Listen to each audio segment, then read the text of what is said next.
السلام علیکم ورحمۃ اللہ وبرکاتہ۔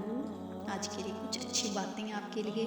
اس بھاگتی ہوئی زندگی میں اپنی ذات میں کم از کم اتنا ٹھہراؤ پیدا کرنے کی کوشش ضرور کریں کہ کم از کم آپ نماز سکون سے پڑھ سکیں اپنے رب کی خاطر۔ ہم لوگوں کو بڑی جلدی ہوتی ہے کہ جلدی سے نماز ادا کریں، میرا فلاں کام ہے فلاں کام ہے۔ جس نے تمہاری ایک بات بھی نہیں سنے بغیر تمہیں غلط مان لیا، وہ تمہارے لاکھ دلائل پر بھی تمہیں صحیح نہیں تسلیم کرے گا۔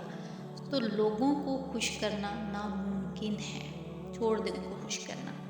لوگوں کی گالیاں، بدتمیزیاں، بد اخلاقیاں پریشانی کی بات نہیں ہے، بلکہ ایک کریڈٹ ہے جسے تم قیامت میں کیش کرو گے، یعنی ان بد اخلاقیوں کے بدلے تم ان کی نیکیاں لو گے۔ کتنا بڑا ریکارڈ ہے۔ وہ ایک انگلی جو مشکل وقت میں آپ کے آنسو پہنچتی ہے، ان 10 انگلیوں سے بہتر ہے جو آپ کی کامیابی پر تالیاں بجاتی ہے۔